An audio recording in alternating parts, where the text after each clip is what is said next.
तो नेपाल में आई तबाही की वजह से कई तरह के सवाल खड़े होने लगे हैं। हिमालय में मौजूद ग्लेशियल झीलों की संख्या की वजह से परेशानी बढ़ गई है, क्योंकि हिमालय क्षेत्र में करीब 8,357 ग्लेशियल झीलों की पहचान हुई थी।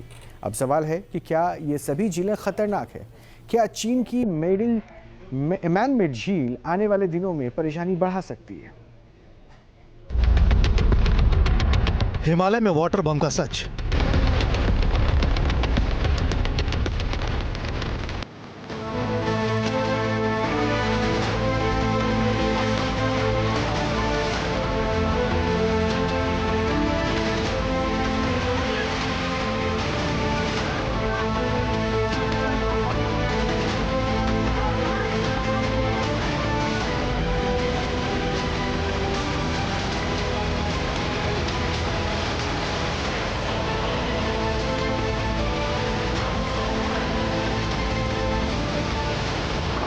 हिमालय दुनिया की सबसे ऊंची पर्वत श्रृंखला।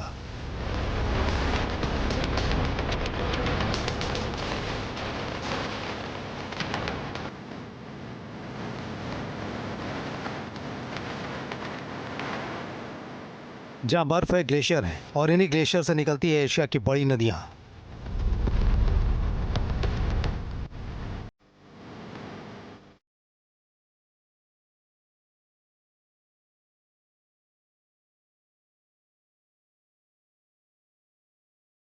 लेकिन अब यही हिमालय एक नए खतरे की वजह से चर्चा में है। खतरा है ग्लेशियल झीलों का।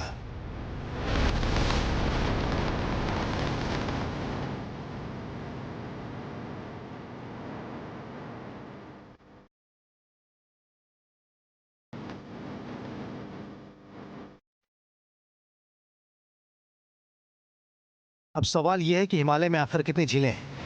क्या इन झीलों में जमा पानी किसी दिन अचानक पहाड़ों से नीचे आकर तबाही मचा सकता है? क्या ये झीलें सच में वाटर बम बन चुकी हैं? नेपाल का यह खौफनाक मंजर कुदरत के महाविनाश का सबूत है, जो 26 अगस्त को आया।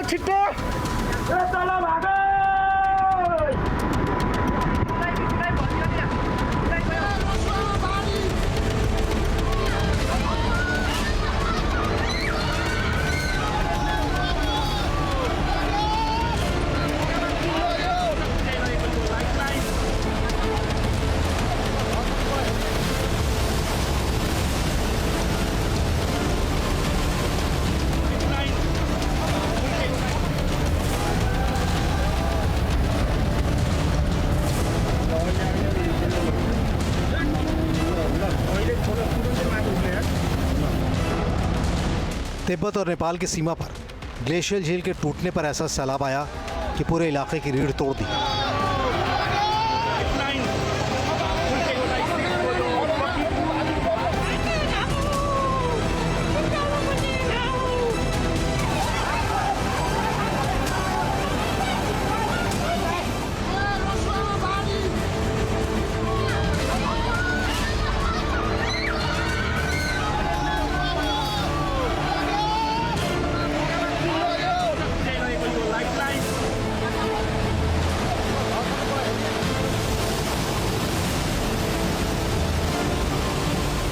भोटे, कोशी और त्रिशूली नदियों में आई अचानक बाढ़ ने चंद मिनट में इंसान के बनाए पुल, पक्के मकान और पूरी की पूरी बस्तियों का नामो निशान मिटा दिया।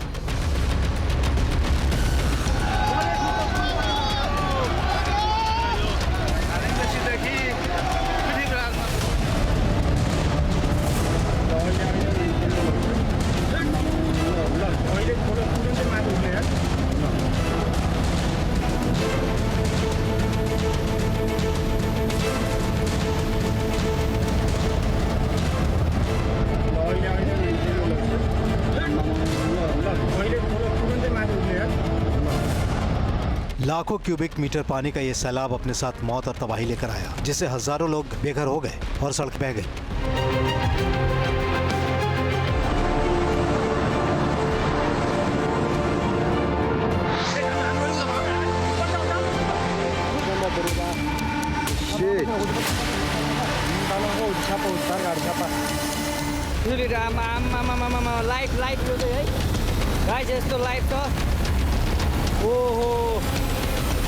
पूरा डैम फुटेर आयो।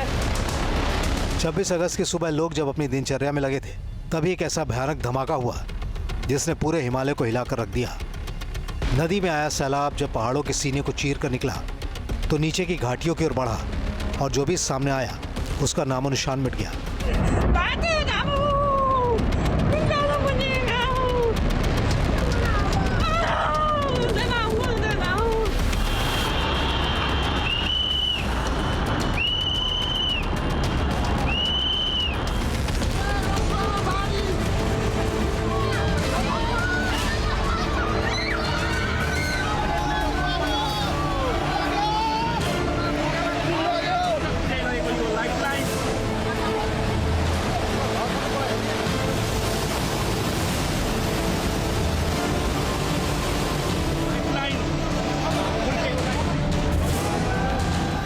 इस आपदा की वजह ग्लेशियल झील का टूटना था। सवाल यह है कि आखिर पहाड़ की ऊंचाइयों पर यह पानी का परमाणु बम बनता कैसे है।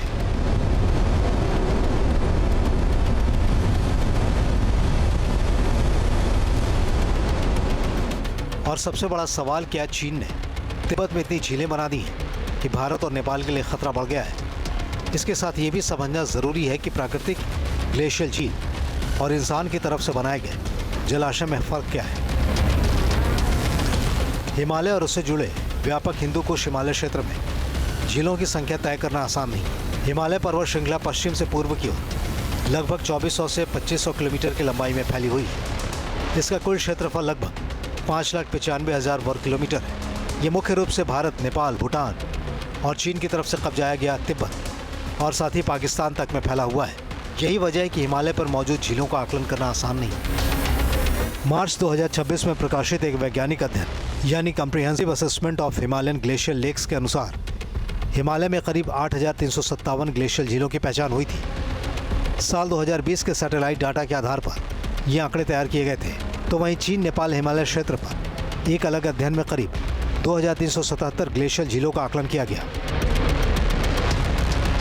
अब सबसे बड़ा सवाल ये है कि क्या हिमालय में मौजूद सभी झीलें खतरनाक हैं? क्या सभी झीलें नेपाल जैसी तबाही ला सकती हैं?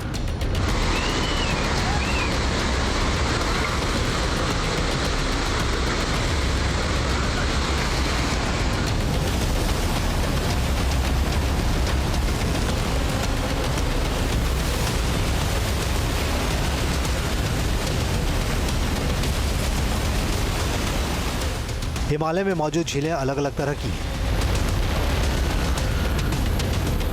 कई झीलें छोटी हैं, कई स्थिर हैं, कई का पानी धीरे धीरे नदियों में जाता है।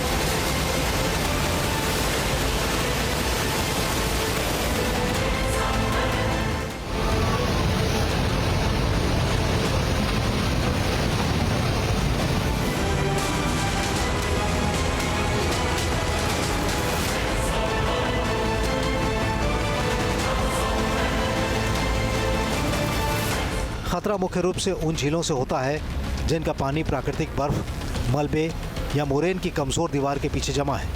एक्सपर्ट्स बताते हैं कि यही झीलें तबाही मचाती हैं।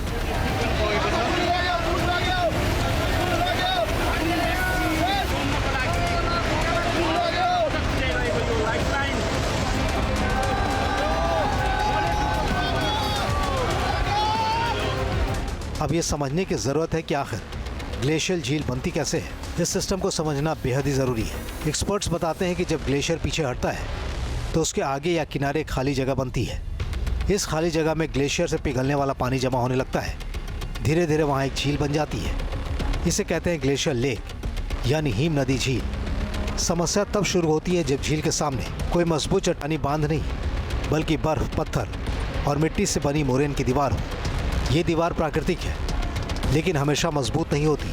इसी घटना को ग्लेशियर लेक आउटबर्स्ट फ्लड कहा जाता है।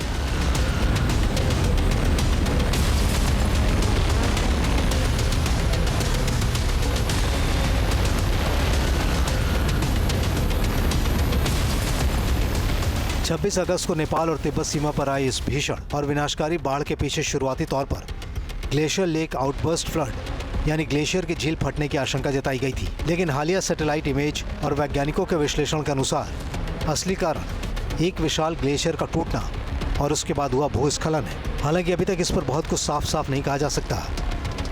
अब इसे भी समझना जरूरी है कि ग्लोव यानी ग्लेशियर लेक आउटबर्स्ट फ्लड तबाही कैसे लाता है।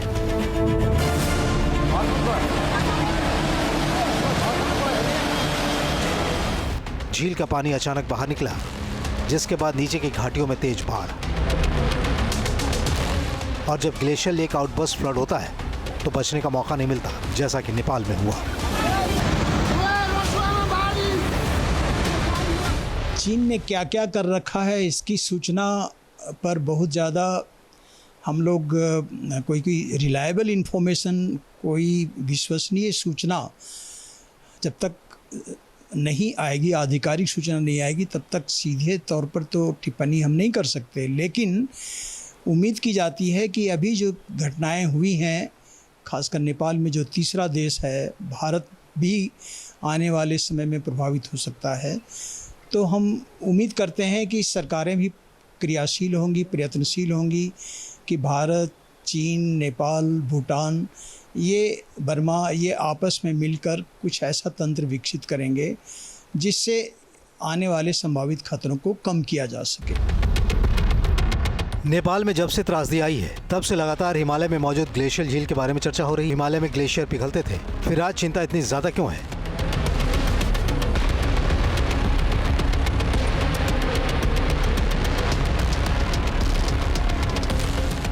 तो इसका सीधा जवाब है जलवायु परिवर्तन। ICI-MOD के 2026 के विश्लेषण के मुताबिक 1990 से 2020 के बीच हिंदुकुश हिमालय क्षेत्र के ग्लेशियर क्षेत्रफल में लगभग 12% की कमी आई है और अनुमानित बर्फ भंडार में करीब 9% की कमी हुई है। यानी ग्लेशियर पीछे हट रहे हैं और ग्लेशियर के पीछे हटने के साथ कई जगहों पर नई झीलें बन सकती हैं या पुरानी झीलें बड़ी हो सकती हैं। यही वजह है कि वैज्ञानिक सिर्फ झीलों की संख्या नहीं देखते, बल्कि ये देखते हैं कि झील कितनी तेजी से बढ़ रही है, उसके सामने प्राकृतिक बांध कितना मजबूत है, ऊपर की ढलान कितनी अस्थिर है, साथ ही झील के नीचे कितनी आबादी है। इसके साथ ही वहाँ सड़क, पुल, हाइड्रो पावर प्रोजेक्ट या दूसरी महत्वपूर्ण संरचनाएं हैं या नहीं।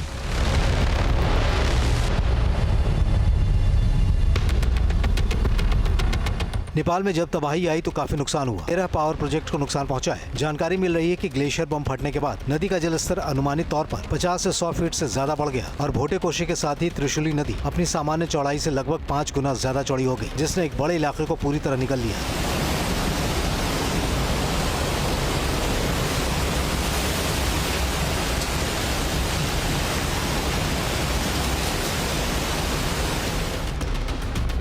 लांगटांग और त्रिशूली नदी बेसिन का इकोसिस्टम बेहद संवेदनशील है। अंतर्राष्ट्रीय पर्वतीय विकास केंद्र और यूनाइटेड नेशन की रिपोर्ट के मुताबिक कोशी, गंडकी और कर्णाली बेसिन में लगभग 3624 ग्लेशियल झील है। नेपाल में 2070, चीन के कब्जे वाले तिब्बत में 1509 और भारत के दायरे में आने वाली इनमें 45 ग्लेशियल झील भी दर्ज है। इस रिपोर्ट में 47 संभावित खतरनाक ग्लेशियर झीलों की पहचान की गई है। नेपाल में 21, चीन के तिब्बत में 25 और भारत में एक ऐसे ग्लेशियर बम की पहचान की गई है।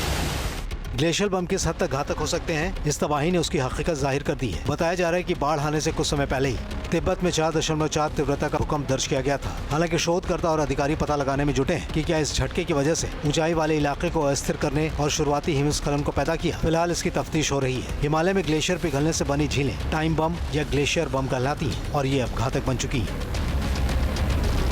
हिमालयी ग्लेशियरों का तेजी से पिघलना जारी है और इसके आसपास 30 लाख से ज्यादा लोगों के ऊपर खतरा मंडरा रहा है। नेपाल में 2000 से ज्यादा ग्लेशियल झीलें हैं, दर्जनों इनमें हाई रिस्क वाली हैं। भारत के उत्तराखंड, हिमाचल प्रदेश और सिक्किम जैसे हिमालय के करीब के राज्य इसकी जद में है।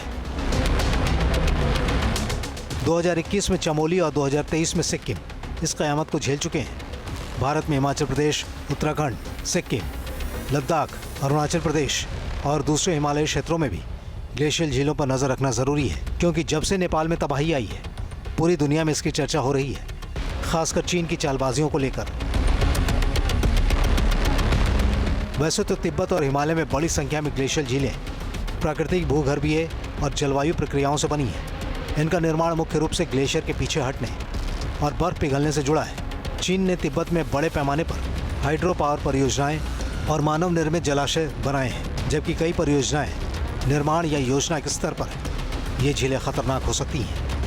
वैसे भी तिब्बत का पठार दुनिया के सबसे संवेदनशील पर्वतीय क्षेत्रों में से है। यहाँ ग्लेशियर भी हैं, भूकंपीय गतिविधि भी और बड़ी जल विद्युत परियोजनाएं भी। 2025 में तिब्बत में आए 6.8 तीव्रता के भूकंप ने इस चिंता को और बढ़ा दिया था। बताया जा रहा है कि इस बार जब तिब्बत में 4.4 तीव्रता के आसपास की भूकंपीय गतिविधि दर्ज की गई, फिर तबाही का खौफनाक मंजर शुरू हुआ, जिसके बाद नेपाल सहित भारत में भी चर्चा तेज हो गई। हिमालय के तमाम हजारों ग्लेशियर बम में से कोई एक भी कब और कैसे फट पड़ेगा कोई नहीं जानता। इसकी भविष्यवाणी नहीं की जा सकती। कुदरत की इस ताकत के सामने वक्त रहते इंसान बचने की सिर्फ कोशिश ही कर सकता है। Team news nation.